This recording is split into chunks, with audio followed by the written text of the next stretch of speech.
I tossed a cigarette butt, and to my surprise, the grass around it just avoided it. Then, I realized the ground was made of clay. When I climbed to the roof, I was even more shocked. Every house in this neighborhood was identical. It was like the whole area had been copied and pasted. Even the clouds in the sky looked fake. I only wanted to buy a house for my girlfriend, but seeing all this, a wave of fear rushed over me. I quickly grabbed my girlfriend, and we decided to leave. We drove for what felt like forever, but somehow kept returning to the same model house, number 9.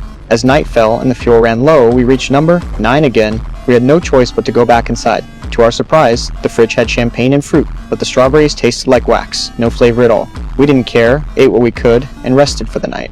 The next day, we decided to leave on foot, avoiding any turns. We walked toward the sun. We walked until the sun set, but still hadn't left the neighborhood. Just as we were about to give up, my girlfriend noticed a light coming from a house. She rushed inside, thinking there were others here. But when she entered, the table was filled with the food we ate last night. We were back to square one. The only difference? There was a box at the gate, filled with supplies and food. I felt like I was being toyed with. To make them stop this game, I decided to take action.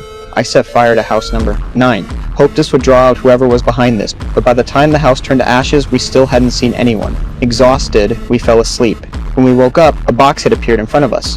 This time, instead of food, it contained a live baby. On the box, it read, "Raise the child and be released." What was even stranger was that house number 9, the one we burned to the ground, was now fully restored, looking as if nothing had ever happened. We had no choice but to accept this reality, and put our last hope in the message left on the roof. Luckily, the baby grew at an alarming rate. By day 98, he looked like a teenager. Not only did he look just like a regular kid, but he had an incredible ability to mimic. He could almost perfectly replicate everything we said. I hadn't given up on escaping, and I followed the rules. The trash was to be put in a box, and someone would come to collect it.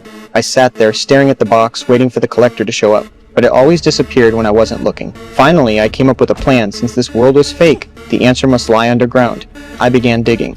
I thought that if I dug deep enough, I would reach the real world. Day and night, I dug, from hope to obsession. Sometimes, I swore I could hear sounds from below, sounds just like the ones the boy made while watching TV. Then, I made a desperate decision. I wouldn't let my girlfriend feed the boy anymore. I locked him in the car outside. I believed that whoever was behind this wouldn't let him die, but my girlfriend softened. The long time spent with the boy made her care for him. After this, things between us began to change. I stopped caring for her and the boy, and dug relentlessly. When I grew tired, I slept in the hole, and when I woke up, I dug again. Meanwhile, my girlfriend came up with her own plan. She wanted to uncover the mystery of the boy. One day, the boy brought a book from somewhere, full of strange symbols, but the pictures made it clear. It was a book about studying humans. My girlfriend wanted to know where the book came from, but the boy was guarded, refusing to say. So she pretended to play a mimic game with him, asking him to imitate everyone he had seen. And then